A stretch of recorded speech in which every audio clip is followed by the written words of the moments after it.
Southern interprets it's our business, and we really should all make this our business to support this wonderful women's group and their overall task of rebuilding the agriculture and the economics and the lifestyle of Haiti for themselves and their children.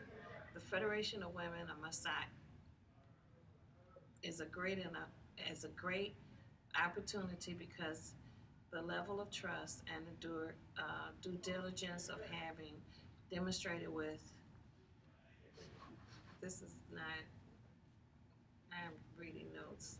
So blah blah blah blah blah. I have to go to work. That's what's on my mind. You all continue. I understand. Go ahead. So Nina has to go to work, so that was her part, but this is the beginning. Okay. Alright, so our project is Zaffin. Increase stock of peanuts in order to avoid price fluctuations of peanuts on the market. I'm Chris Dale. I'm Shannon Burris. Nina Westbrook. And Taylor Becker. Alright. So, imagine a small village tucked behind the mountains of Haiti. There are about 9,000 people in the village. It is in a rather poor, isolated area. There are few resources and a lot of deforestation because the wood is consumed almost as fast as it grows. Children are often stunted by malnutrition due to lack of healthy or plentiful food. There is no public water except for the river and very few wells for clean water. It is located within one of the poorest countries of the Western Hemisphere, Haiti. This place is called Masad. While conditions in this community are far from ideal, there are many people who are trying to help. Many come from other countries to do so, but one group in particular, the Federation des Associations de Femmes de Masad, otherwise known as FAM, is made up of mostly women who live in Masad who are dedicated to improving life within their community. So what we're going to talk about is a little bit of background and history of FAM. The need, what their current project is and why it's necessary.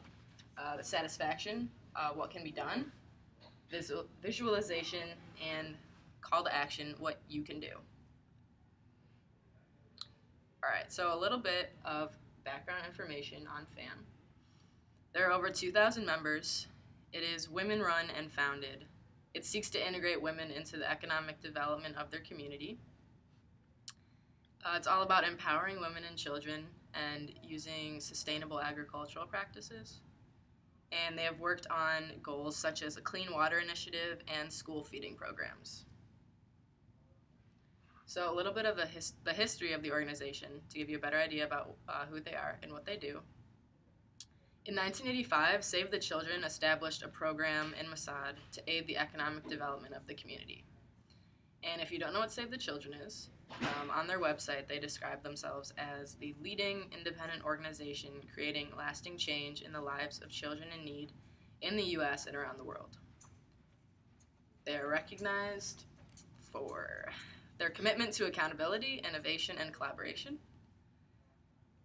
And their work takes them into the heart of communities where they help children and families help themselves.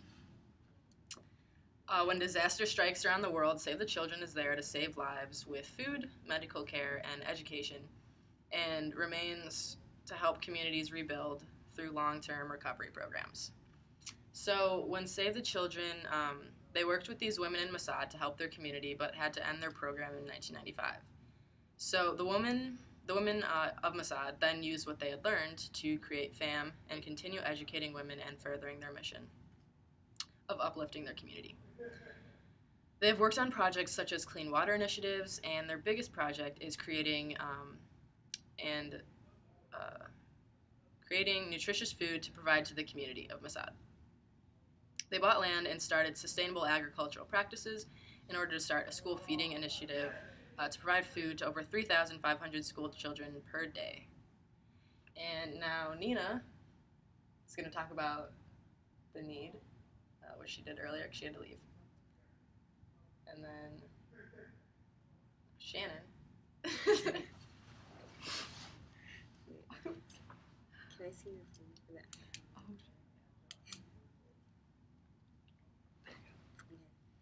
So, one of the solutions, I'm going to talk about what goes into the process, what goes into making peanuts, the nutritional value, and what the peanuts do for the kids, and who the Peanuts, what this organization is doing to help the women in Masad.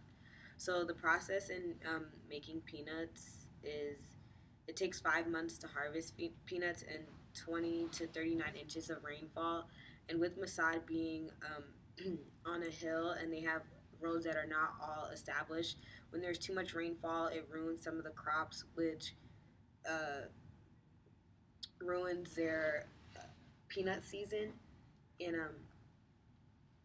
when harvesting the peanut, the plant is pulled out by the root, and most of this is done by machinery. But in this town, Masad, since they don't have all the equipment to do that, the workers they do it by hand, which takes more. It takes more people to do that, and it takes more just manpower. So they employ more people than a usual peanut farm. Um, how they sort the peanuts is they sort it by hand in a straw basket, and sometimes when doing this, they can catch a disease called afflexation. It's like a fungus which grows on like the peanut plant, and if that happens, that damages the plant, and they can't use that plant anymore. So that also causes for them to lose money. Um, the nutritional value, the biggest um, plan that this organization has is with the Bureau of National Development, and this they help 3,500 school children be able to eat every day, and this is their biggest part of the organization. According to the unit, as many as 300,000 Haitian children suffer from chronic malnutrition, and up to half of the peanuts used. Oh wait, half of the children's deaths in the country are caused by malnutrition. Um, Along with providing the kids with meals every day in school, peanuts are used for therapeutic food with children who are malnourished. So by doing this, they help the kids not be malnourished, and the pace helps the children to gain weight. Um, the jobs that this company provides is 80% of the 2,131 employees are women, and this organization is based around women and helping them find jobs. Now, Taylor is going to talk about the visualization. All right. Okay, so as stated before, the monetary goal of FAM is to raise $7,500 to invest in 1,200 pots for the storage of peanuts. But aside from what they're spending their money on, they have economic goals of stability and security um, stemming from the use of this organization. And that is probably one of the most important things to remember, that this organization is going to provide that. It's going to provide security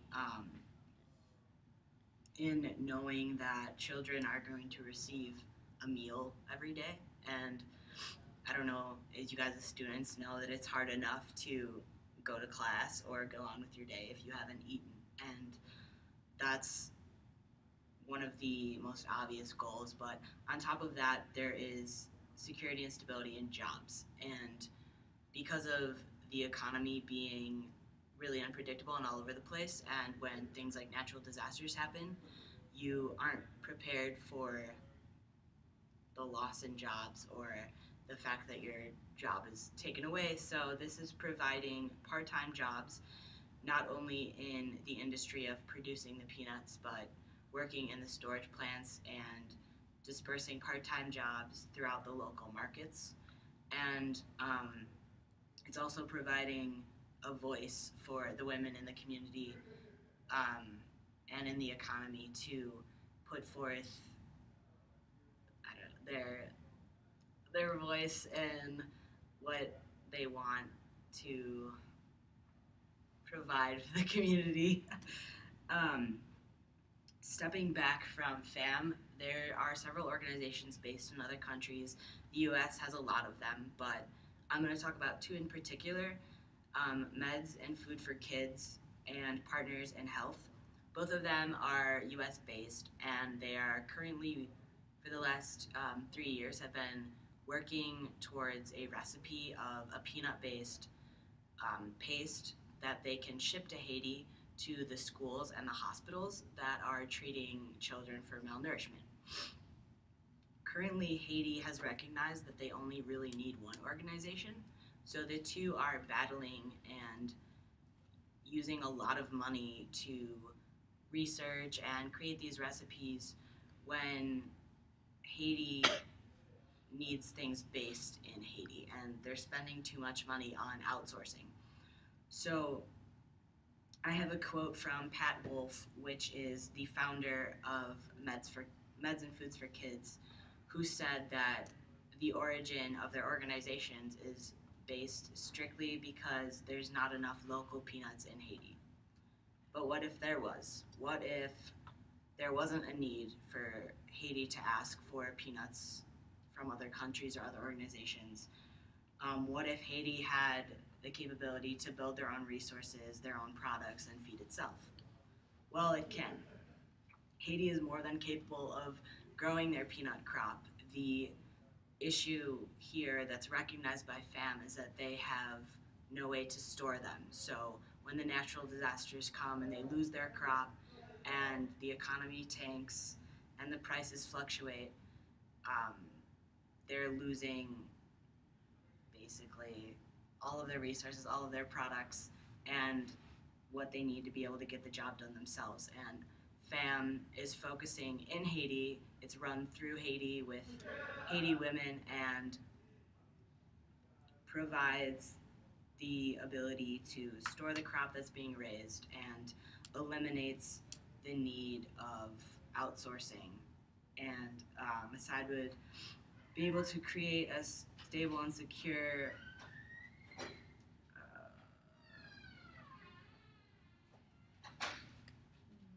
I don't know what I'm trying to say, from the ground or the root up.